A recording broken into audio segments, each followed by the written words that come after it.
Hola a todas y a todos. Estamos ya iniciando el módulo 2, esta es la primera parte. Ya tenemos un camino recorrido que fueron las dos partes del módulo primero.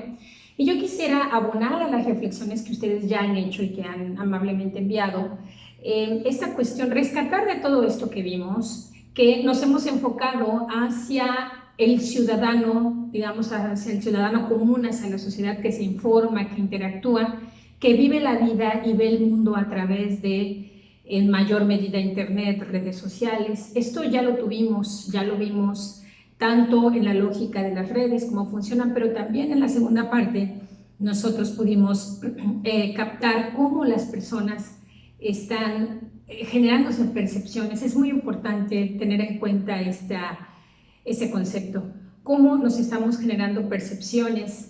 Ustedes lo vieron, de algún tema, de un candidato, de un personaje público, de una institución, a través de lo que recibimos o lo que nos nutrimos de la información que está en estas redes sociales, en estos espacios digitales. Es muy importante tener conciencia de esto porque si bien se tocan algunos temas, de hecho en la primera parte del módulo nos enfocamos mucho en la cuestión de la privacidad porque vimos este video, etcétera. La realidad es que no vamos a abundar más, no porque no sea un tema relevante ni porque no sea un derecho al que debamos prestar atención, simplemente porque nos vamos a ir por otro derrotero que nos va a ayudar hacia el punto al que queremos llegar, que lo vamos a hacer ya en este módulo. La libertad de expresión se ha detonado, digamos, en estos tiempos de transparencia, de Internet, de redes sociales, y los ciudadanos se han empoderado más que nunca. Nosotros vemos que cualquier persona en cualquier red social puede manifestar cualquier tipo de idea. Ya vamos a ver en este módulo algunas restricciones que están poniendo las redes sociales para cierto tipo de discursos, pero lo que es un hecho es que vivimos en este nuevo mundo de una libertad de expresión que se manifiesta amplísima, inmediata y no siempre, que es lo que hay que tener en cuenta, con unas ideas o con una percepción correcta de las personas, de los asuntos de interés, de un proceso judicial, de una persona pública, etc. Es por eso que quiero que tengamos muy en cuenta que ahora vamos a entrar a qué es lo que nosotros como servidores públicos podemos hacer. Es decir, si el ciudadano nos puede ver de este modo, el ciudadano empoderado con toda esta información, ¿cómo nosotros podemos actuar frente a esto? Por esa razón, en el temario de este módulo es que vamos a ver, además de repasar a la libertad de expresión como un derecho fundamental que lo tenemos que tener muy en cuenta. A veces, como decíamos en los módulos anteriores, tenemos que gestionar bien las emociones porque conocemos de casos de personas públicas que tratan de censurar las opiniones que otros expresan sobre ellos. Y creo que eso, pues, tenemos que tener en cuenta que ante todo está ese derecho que está tan protegido por los sistemas universal interamericano de los derechos humanos y que es un derecho a tomar en cuenta cuando interactuamos en las redes sociales. Y cómo frente a esta era digital podemos encontrar, si no marcos legales específicos, porque hoy en día no existe un marco normativo específicamente relacionado sobre cómo los servidores públicos debemos actuar frente a las redes sociales o desde en el uso de las redes sociales, sí hay una serie de documentos y hay resoluciones de la Corte Interamericana de Derechos Humanos y de nuestra propia Corte Mexicana, que es lo que vamos a ver también en este módulo acerca de estos asuntos, y vamos a repasar conceptos como el discurso de especial protección, el escrutinio riguroso, el umbral diferenciado de protección que tienen las personas públicas o los personajes públicos respecto de los ciudadanos, el mayor umbral de tolerancia a la crítica y el margen más reducido de restricción del debate público. Entonces, les doy la bienvenida y espero que aprendamos un poco más y podamos interactuar a través de sus reflexiones en este módulo. Muchas gracias. El temario que veremos en este nuevo módulo que iniciamos con esta sesión incluye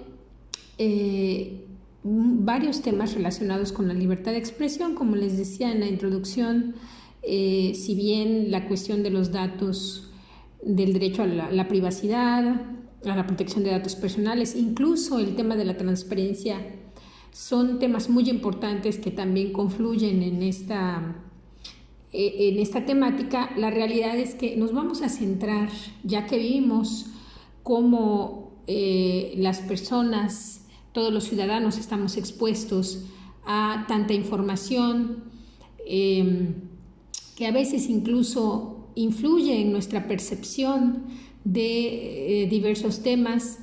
Ahora tenemos que pasarnos del otro lado de la mesa y verlo ya de lado desde nuestro actuar y nuestra perspectiva de servidores públicos. Entonces, ante todo tenemos que tener en consideración que la libertad de expresión pues, es un derecho humano fundamental y que está bien protegido en los sistemas universal e interamericano y, claro, con sus posibles límites que ya veremos más adelante. También vamos a abordar algunos mecanismos que las propias redes y espacios digitales están implementando para controlar los discursos del odio. Y también vamos a repasar conceptos que se desprenden de la jurisprudencia de la Corte Interamericana y que tienen una estrecha relación y que incluso diría yo que al final vamos a ver que nos van a servir de guía para nuestro actuar desde los espacios digitales. Entre ellos están el discurso de especial protección, el escrutinio riguroso, el umbral diferenciado de protección, el mayor umbral de tolerancia a la crítica y el margen reducido de restricción del debate público. Haremos un breve repaso, como yo les comentaba, de algunas resoluciones de la Corte que tienen que ver con la libertad de expresión y los derechos de honor y privacidad de los funcionarios públicos. Hay algunos casos, dos ahí, que vamos a ver en mayor profundidad. Como les decía, la libertad de expresión es un derecho de larga historia, pero también es un derecho que genera grandes debates desde tiempos muy antiguos. Sin embargo, haciendo un resumen, en los marcos legales, en los tratados internacionales, en las convenciones, se pondera este ejercicio por su impacto que tiene con otros derechos. Por ejemplo, el honor, la moral, la reputación, la vida privada, el orden público, la propaganda en favor de la guerra, la apología del odio nacional, racial o religioso que incita a la violencia, la protección de la seguridad nacional y, en general, cuando este derecho ataca a los derechos de terceros. En el Sistema Universal de Derechos Humanos podemos hacer una rápida cronología. La Declaración de los Derechos del Hombre y del Ciudadano de 1789, en sus artículos 10 y 11, como vemos aquí, ya establece el derecho a no ser incomodado por opiniones de cualquier tipo y siempre con el acotamiento, aquí vemos, del orden público.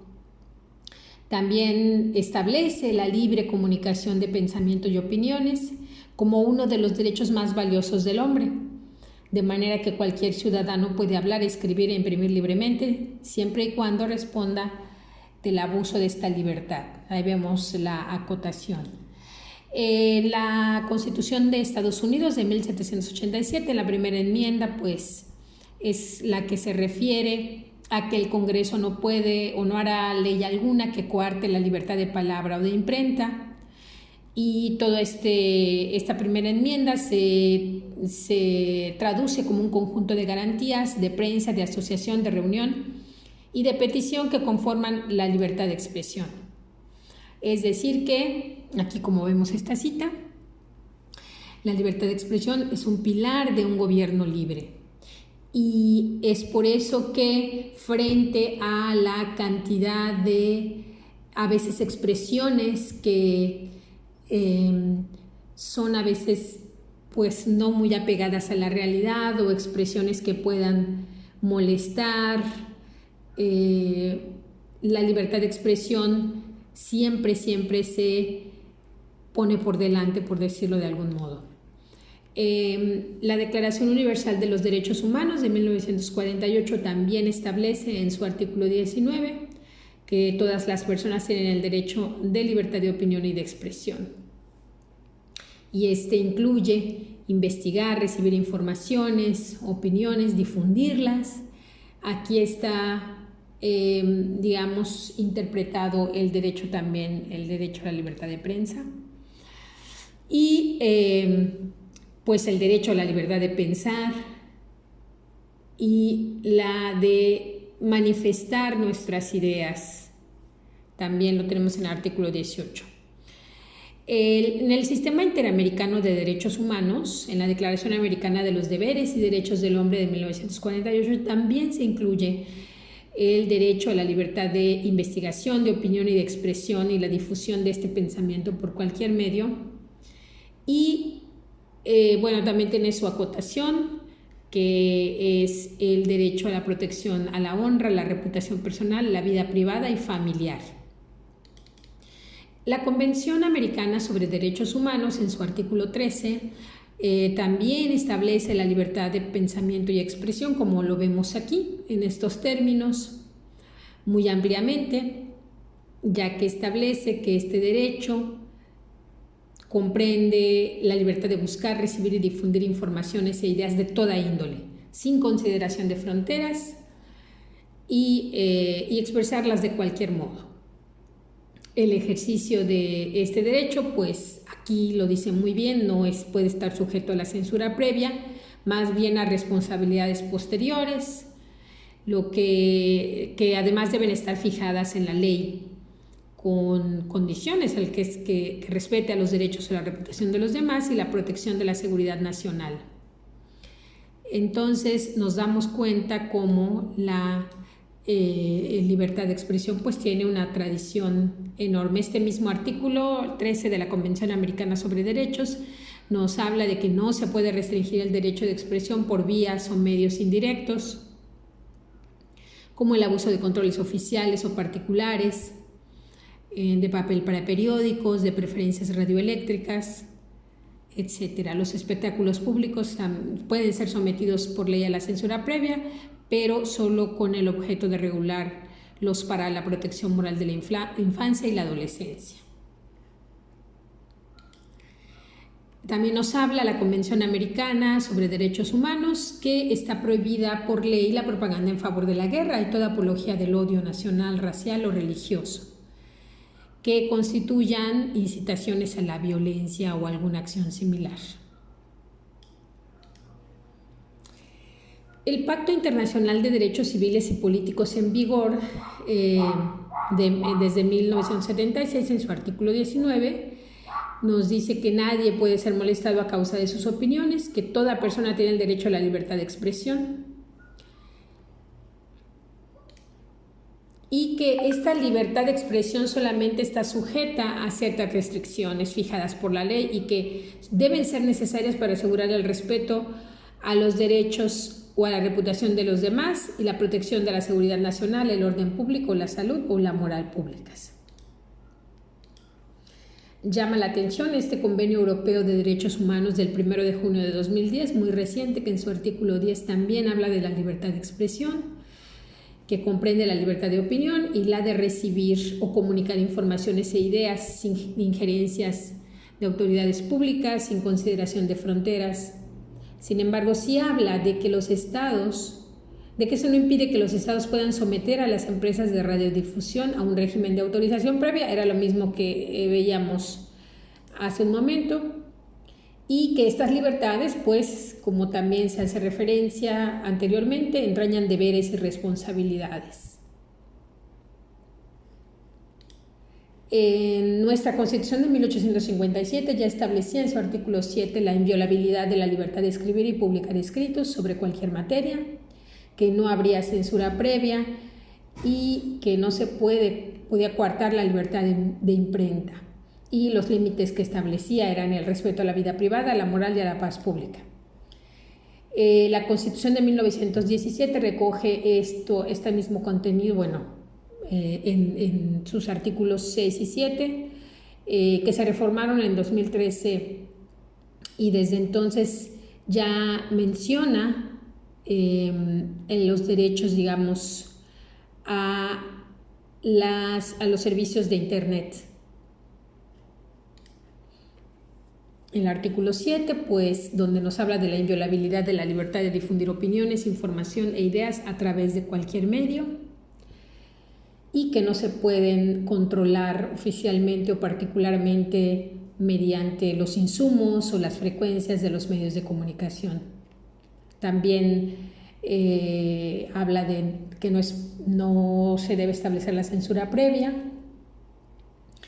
ni coartar la libertad de difusión. También la Organización de las Naciones Unidas, en sus Objetivos del Desarrollo Sostenible, menciona en su objetivo número 16, que es paz, justicia e instituciones sólidas, en el apartado 10, que se debe garantizar el acceso público a la información. Aquí lo menciona también la ONU.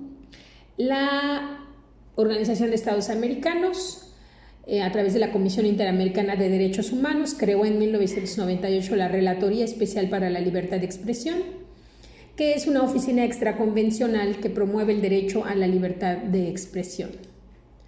¿Cuáles son los aspectos fundamentales de la libertad de expresión? Pues el derecho de recibir información de cualquier manera, tenemos el derecho a la libertad de pensamiento y opinión, y el derecho a trasladar esa información, ideas y opiniones.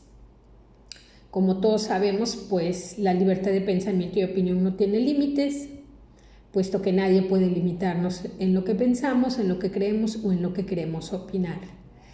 Sin embargo, veremos más adelante pues, los límites de los demás aspectos de la libertad de expresión.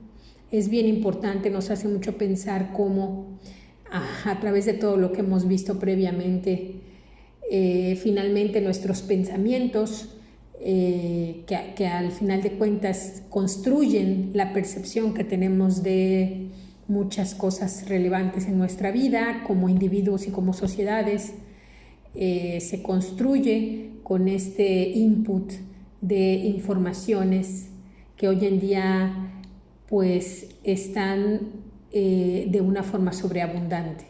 Por eso es tan importante que comprendamos esto desde nuestra perspectiva de servidores públicos para entender por qué las otras personas, los ciudadanos, las mismas personas a quienes servimos a veces piensan o reaccionan de tal modo y también hacia nosotros, pero en estos momentos ya nos estamos poniendo, como yo les comentaba, de este lado de la mesa. Las dos dimensiones de la libertad de expresión, la individual, que ustedes probablemente ya conocen muy bien, la dimensión colectiva o social, que es pues muy importante para el crecimiento y el desarrollo de las sociedades, que está muy vinculada al pluralismo de ideas, la fiscalización, entre comillas, hacia los gobiernos, hacia las instituciones, la posibilidad de tener debates y una esfera pública que sea plural, que tenga distintas visiones. Yo creo que esto ha sido uno de los grandes espacios que le ha dado a las sociedades las redes sociales y los espacios digitales. Definitivamente no hubiéramos podido tener un debate público tan amplio, tan variado, como el que tenemos, tan rico como el que tenemos hoy en día hace unos años. Entonces, es muy, muy importante. La privatización, hay este fenómeno que, dado que, como hemos visto, se han dado estas situaciones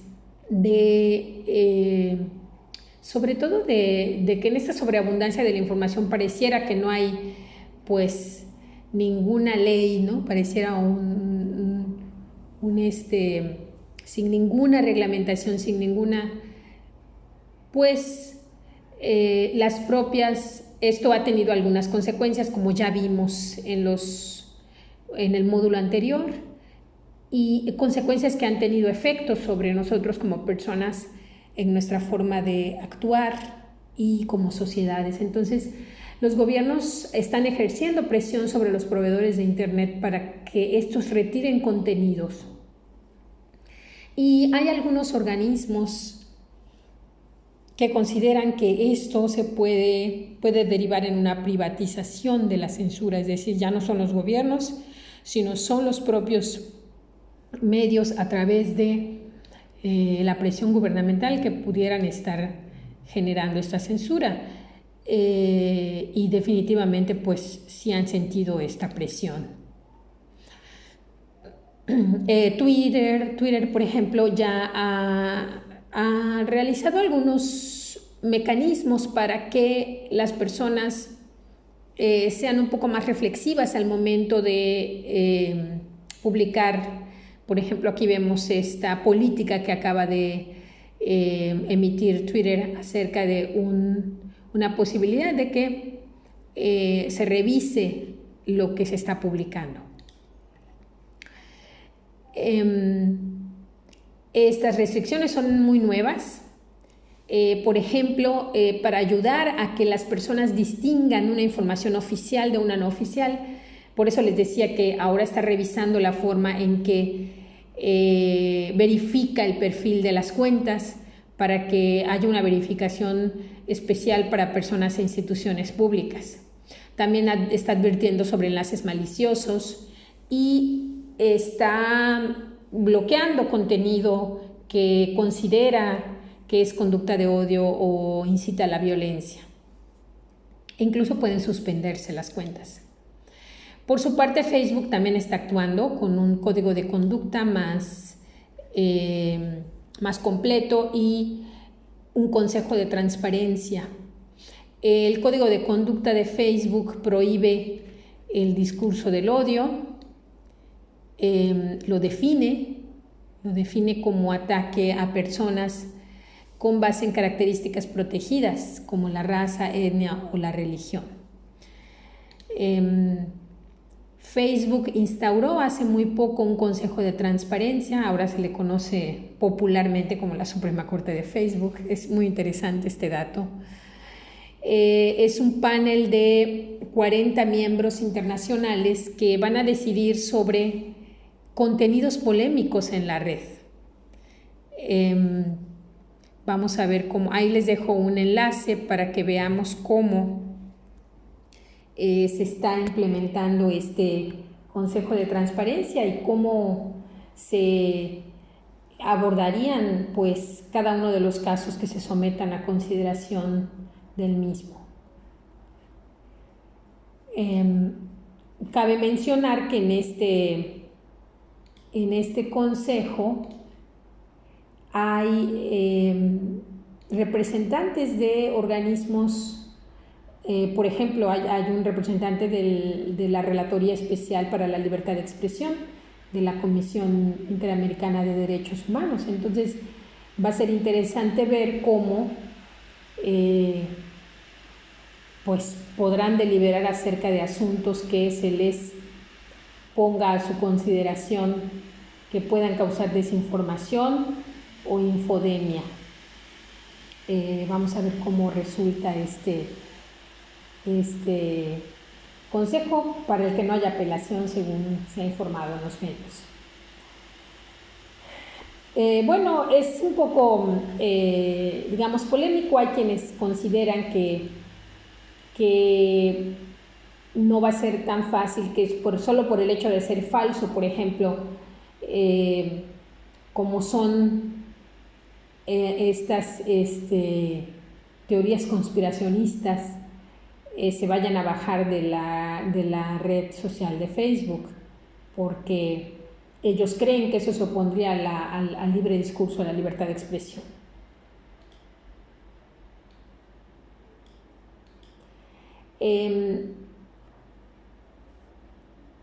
Entonces, bueno, para Facebook las mentiras no pueden ser expulsadas de la red, así que ante esto pues siempre queda la opción de que sea este tipo de habilidades para tener fuentes de información adecuadas, capacitarnos frente a esto. YouTube también ha tomado acciones para eliminar videos y canales que ellos consideran que pues se acercan a los discursos de odio, que abogan o que propagan ideologías intolerantes y también estas teorías de la conspiración de las cuales hablábamos. En España ya se está hablando de una carta de derechos digitales en Europa y esto es bien importante porque creo que se está dando un paso fundamental al establecer derechos digitales. También les estoy dejando un enlace para que ustedes puedan indagar más e informarse más sobre este tema.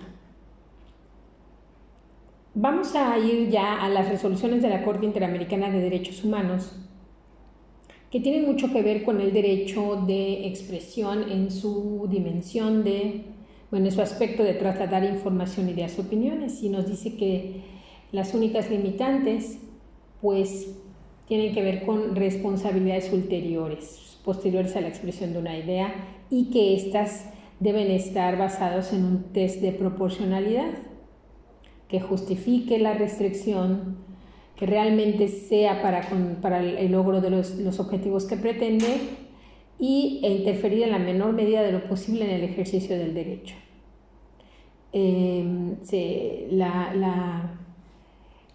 La Corte establece que se debe afectar lo menos posible el derecho a la libertad de expresión.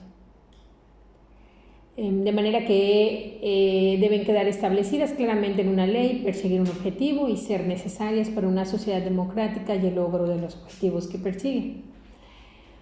La Comisión Interamericana de Derechos Humanos establece que la libertad de expresión lleva implícito el derecho de toda persona a tener libre acceso a la información y, como decíamos, a saber qué están haciendo los gobiernos, pedir cuentas.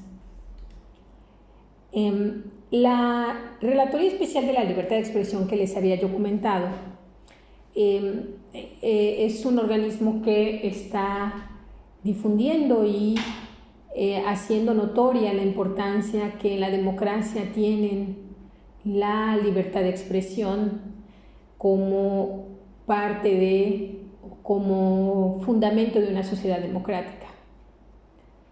Es una herramienta, dice, que da poder a la sociedad civil y es útil para luchar contra males como la corrupción y el secretismo. Los ciudadanos pues se distinguen, dice la comisión, de los súbditos porque cuestionan, demandan, se quejan, critican. Se han establecido algunos conceptos algunos principios que valdría la pena mencionar. Uno es el de máxima divulgación, es decir, el derecho de acceso a la información debe estar regido por este principio y no debe estar sometido a un régimen está sometido a un régimen limitado de excepciones, de manera que la excepción del secreto debe ser la excepción. También nos habla de la transparencia activa o proactiva, como también se le ha llamado. Eso no lo vamos a abundar porque forma parte de un tema de transparencia que sería un tema aparte realmente, pero también se ha establecido este deber. Ya hablábamos del principio de máxima divulgación y que solamente puede ser exceptuado cuando hay un riesgo de daño sustancial a intereses protegidos, y que estas leyes que regulan el secreto deben definir con exactitud conceptos como el de seguridad nacional y explicar los criterios porque bajo este concepto pues a veces se puede prestar a secrecías no justificadas. Y bueno, también habla de la situación particularmente de los periodistas, que no pueden estar sujetos a sanciones por la publicación o divulgación de información secreta, incluso cuando ha sido, digamos, obtenida por medio de filtraciones.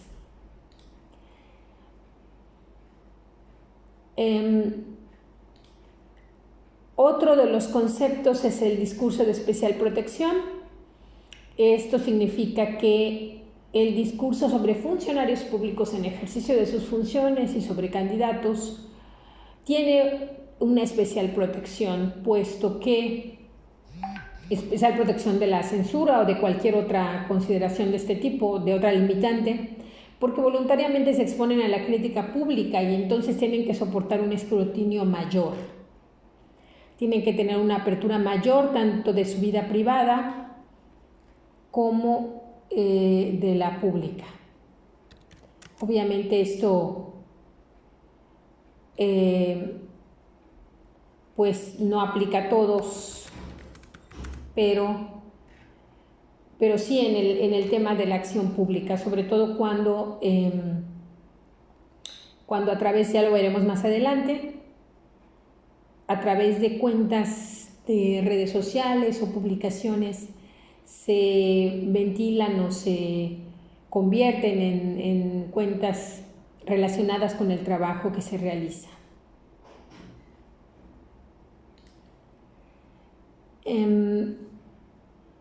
Pues la protección del discurso, prácticamente todos los discursos están protegidos por la libertad de expresión, pero esto incluye, la garantía de este derecho incluye también a las informaciones, opiniones que pueden ser consideradas que ofenden, chocan, inquietan, resultan ingratas o perturban al Estado o a cualquier sector de la población. Y el escrutinio riguroso, pues en un sistema democrático, dice la Comisión, los funcionarios tienen que someterse, están sometidos automáticamente por el hecho de serlos y de ejercer un cargo público a un escrutinio riguroso, no solo por sus órganos de control, sino también por la prensa y la opinión pública. Y pues esto, dice, la Comisión fomenta la transparencia y permite que los funcionarios públicos se hagan responsables de sus actuaciones y le da una gran participación a los ciudadanos. Hay otro concepto que se llama el umbral diferenciado de protección, es decir, que los funcionarios públicos, quienes aspiran a hacerlo, pues tienen automáticamente por este hecho un umbral distinto de protección, no porque sean ciudadanos, gozan de los mismos derechos que los demás ciudadanos, pero sí el hecho de ser un servidor público, un funcionario público, los expone, como decíamos, a un mayor grado de escrutinio y a la crítica del público por el carácter de interés público que tienen sus actividades y porque, como comenta aquí, voluntariamente se han expuesto a este escrutinio.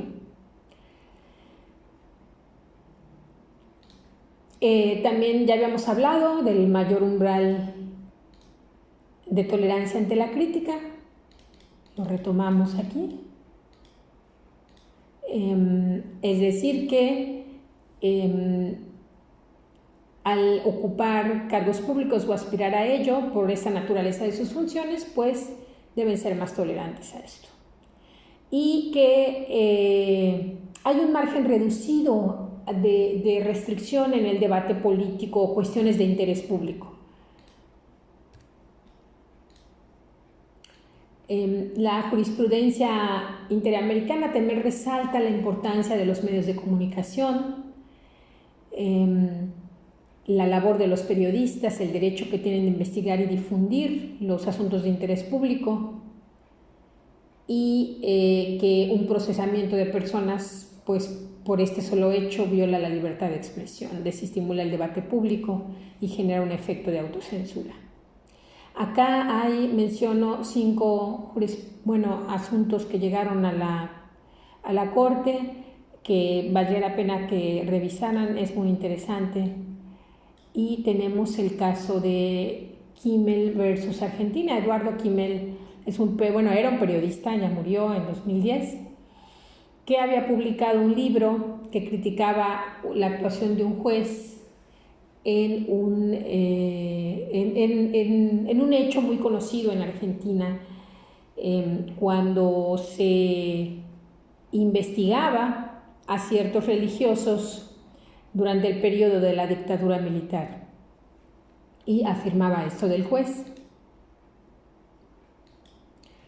El funcionario, que ya era un juez retirado, promovió un proceso criminal por el delito de calumnia y fue condenado el periodista.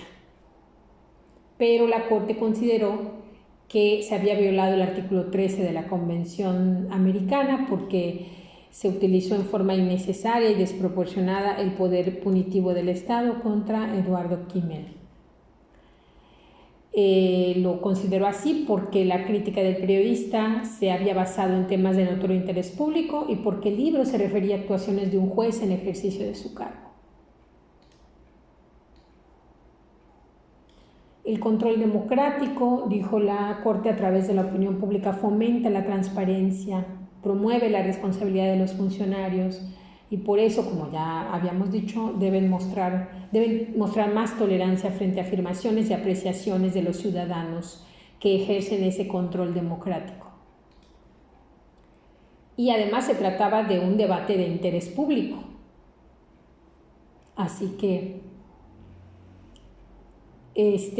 la Convención protege tanto las expresiones bien recibidas e inofensivas, como decíamos, como aquellas que chocan, irritan o inquietan a los funcionarios públicos o a un sector cualquiera de la población. Esta resolución, de hecho, tuvo una consecuencia en Argentina porque se emitió la ley para la eliminación de los delitos de injurias y calumnias en casos de interés público. Claro que existe el derecho a la honra y a la reputación, y esto también es un derecho del que gozamos todos los ciudadanos, y sí puede llegar a entrar en conflicto con la libertad de expresión, pero la Corte ha dicho que en estos casos debe evaluarse cuál de los derechos prima en un determinado momento, y que en los casos que han llegado hasta la Corte, cuando existe esta tensión, ha encontrado que el derecho a la libertad tiene prelación.